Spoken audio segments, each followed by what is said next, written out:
Ellensburg is a picturesque city in eastern Washington where this charming Victorian-style home was built in 1890. It has 3 bedrooms and over 1,900 square feet.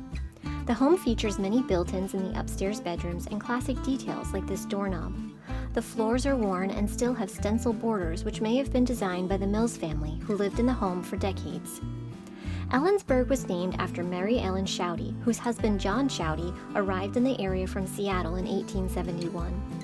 John filed the 80-acre plat of the city in 1875. At the time this home was built, Ellensburg was being considered to be the future capital of the state of Washington. However, a fire that ripped through the downtown area on July 5, 1889, possibly a result of Independence Day celebrations, made it less viable, along with having to cross the Cascade Mountains to get to the city from Seattle. Thus, the title was given to the city of Olympia instead.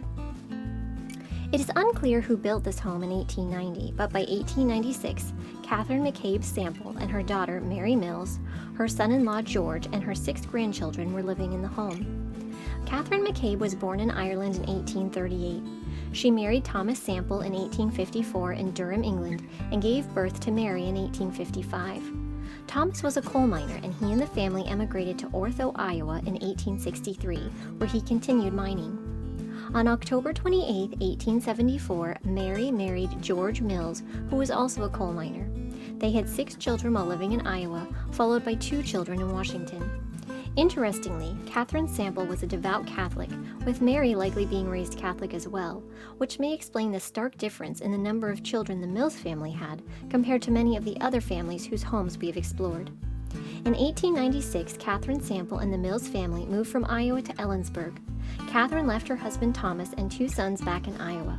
Thomas passed away in 1899. The Mills family left the often dangerous life of mining and became farmers. George was well known for his ever-bearing strawberries, which he often advertised in a local paper. This photo of the Mills family shows the Mills' 2 oldest sons, John and Henry Cooper. The strong resemblance between John and Henry to this woman leads me to believe that this is their mother, Mary Mills.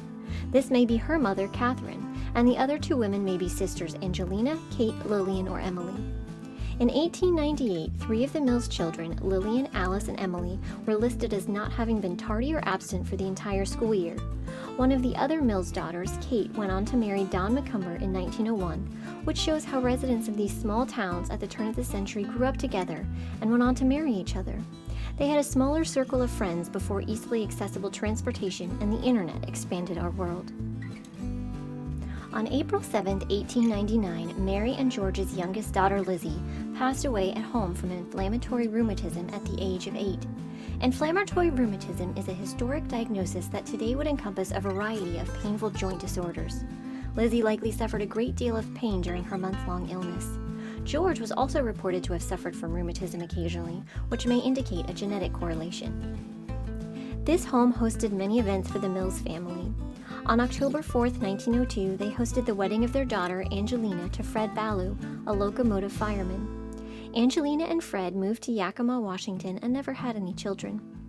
On September 25, 1903, the Mills hosted a surprise party for their children, with 20-year-old daughter Lillian as a musical accompanist. In 1904, George Mills hosted an old friend, Ernest Cusworth, from England. George was born in England and emigrated to the U.S. in the 1860s. Ernest even brought some of George's famous strawberries back to England. By 1910, George Mills had passed away, and Mary was living in the home with her mother Catherine and her daughters Emily and Kate, along with Kate's son George.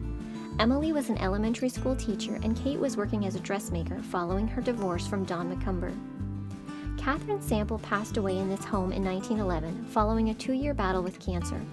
In her will, Catherine left this home to her beloved daughter Mary and left a large plot of farmland in Cottitas County to her grandsons, John and Henry Cooper.